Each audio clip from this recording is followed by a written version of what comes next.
Bendera adalah lambang kedaulatan sesebuah negara, berkait rapat dengan semangat patriotik dalam mempertahankan maruah bangsa, agama dan ibu pertiwi.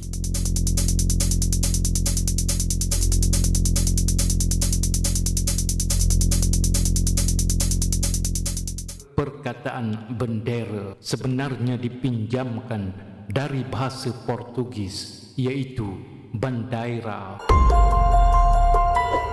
Simbol kehormatan dan martabat setiap warga negara sudah pasti kepada bendera. Maka penggunaan bendera melambangkan satu semangat nasionalisme kepada setiap yang mengibarkan bendera itu. Walaupun hanya sebidang kain, namun semua negara di dunia ini memilikinya. Maksud asas bendera yang sudah pasti untuk dikibarkan.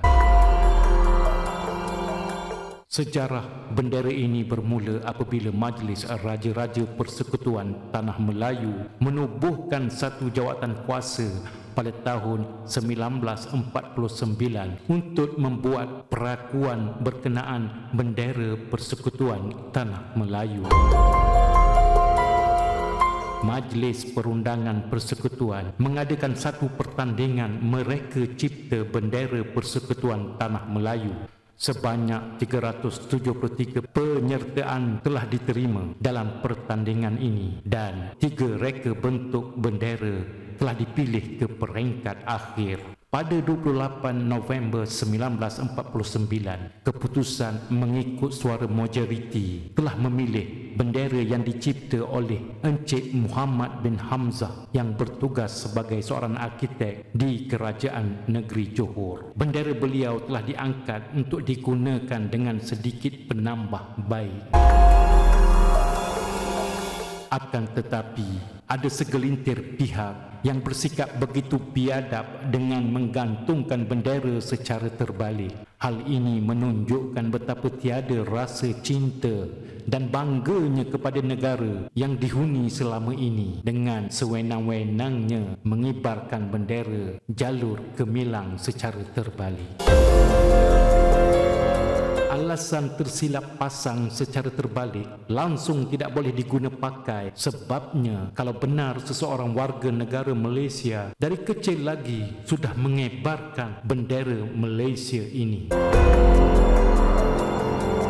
Kalau seorang di utara negara ini silap pasang, mungkin ianya satu kesilapan. Tetapi kalau secara berjamaah memasang bendera secara terbalik di beberapa buah negeri dalam jangka waktu yang hampir sama, apatah lagi dalam negara sedang bersedia menyambut ulang tahun kemerdekaan 31 Ogos 1957. Sudah pasti ianya seperti ingin memberitahu sesuatu kepada seluruh warga negara Malaysia, khasnya penduduk pribumi. Malaysia merupakan sebuah negara yang berbilang kaum secara jelas dan nyata. Ada kelompok kaum yang sememangnya penduduk asal di negara ini dan satu kelompok lagi merupakan kaum-kaum dari luar negara lain dan mendapat kerakyatan sebagai warga negara Malaysia. Dan bila bendera Malaysia dipasang secara terbalik, seolah-olah mencabar penduduk asal di negara yang dihuninya itu sendiri. Kalau di Amerika Syarikat, memasang bendera secara terbalik bukanlah bermaksud mahu berperang, namun ianya menunjukkan seseorang itu berada dalam situasi memerlukan satu pertolongan, protes kepada pentadbiran negara serta terhadap dasar-dasar tertentu yang telah dilaksanakan oleh pemerintah. Untuk merealisasikan protes tersebut dengan memasang bendera terbalik secara berjamaah. Menurut Seksyen 3 Akta Lambang dan Nama mencegah penggunaan yang tidak wajar, mana-mana individu yang menghina atau melakukan provokasi melampau terhadap bendera jalur gemilang yang bertujuan mencemarkan nama baik atau menghasut juga boleh dikenakan tindakan berdasarkan Kanun Keseksaan Akta Hasutan 1948. Jelas sekali peruntukan-peruntukan yang disediakan kepada insan-insan yang menterbalikkan bendera untuk dikibarkan. Secara terang-terang dapat dilihat apa yang ingin disampaikan dengan memasang bendera secara terbalik. Kita lihat satu persatu.